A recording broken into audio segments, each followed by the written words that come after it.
Hi everyone, my name is Jessica Dupuy and welcome to Curriculum Night. It looks a little different this year, but I wanted to still film a quick video so that you could at least see me and hear me and know a little bit about who is spending so much time with your children. If your child is in 8-1 or 8-2, I teach them for both English and social studies. If your child is in 8-6, I only have them for English. English runs an hour a day every single day, so minimum 1 hour with me every day. If I also have your child for social studies, that's an extra 2.5 to 3 hours depending on the week. So we spend a lot of time together.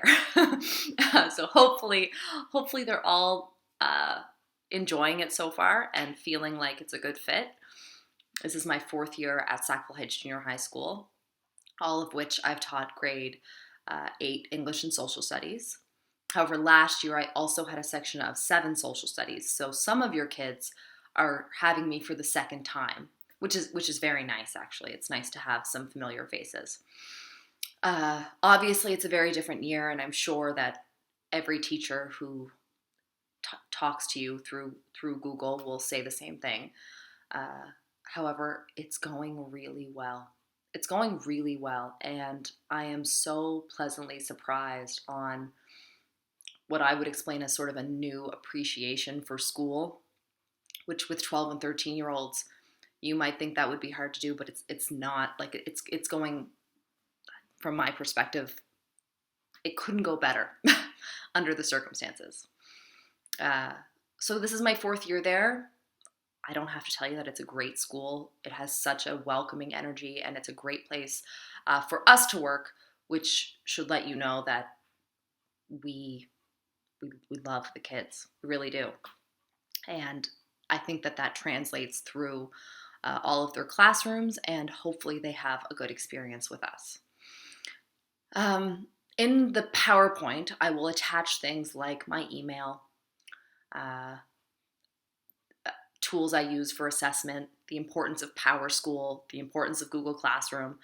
However, if you've been doing online learning or previous years at the Heights with your child, those things will all be sort of repetitive, even though they're important. The number one thing I would say is if you don't have access to PowerSchool, please go to the main office, or don't go to the main office. Sorry, write the main office and get it from Miss Knight so that you can see what's going on with your child in terms of assessment and handing things in on time and all of that. I can only speak for myself, but I believe all teachers are fairly diligent in their use of updating their PowerSchool. And once you have it forever. It'll go through all their years, so you only really need to get it that one time. The best way to communicate with me is through email, but also I put everything on PowerSchool, so as long as you're there, we're communicating all the time. And Google Classroom, way before online learning took place, I used it every year, and everything is on Google Classroom. What else? All the rest is in there. How we do stranded grades, which you've probably had before, which you've definitely had before if you've been in this province for English. Social studies is just 1 grade. And I talk a little bit in there about how I create assignments, the way outcomes work. And yeah, the success criteria we put in place to support your children. To be honest, I was a little bit nervous after being home for so long. I thought that maybe the process of doing school would be hard for kids. And whereas we're a little rusty, they've got it.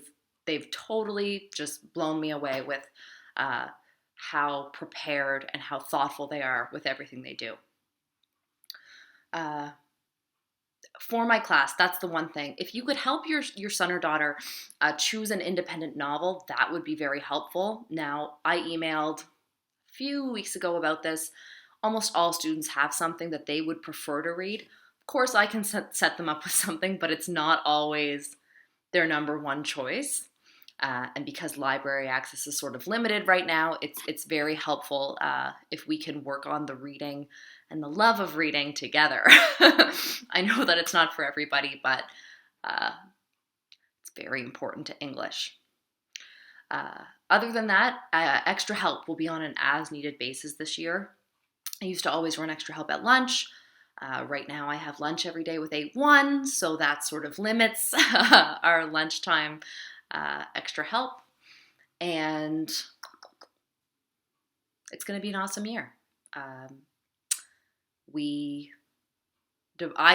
divide the year pretty straightforwardly. So about 40 to 50% of our time is working on reading activities. About 30-ish% of the time is on writing, and the rest would be on speaking and listening. I do my very best to integrate those 3 strands so that we're always sort of hitting a piece of each. I do quite a few novel studies just because I find with grade 8 it's the most effective way to sort of make sure we all move together as a group. And the kids seem to really enjoy them every year. We're going to read Ghost Boys, which is a new book. Look it up, it's awesome. Starting in October. And social studies this year is all about Canada and the Canadian identity. I love grade 8 social studies. It's so much fun. Not that I don't love grade 7 social studies, but grade 8 social studies is so much fun.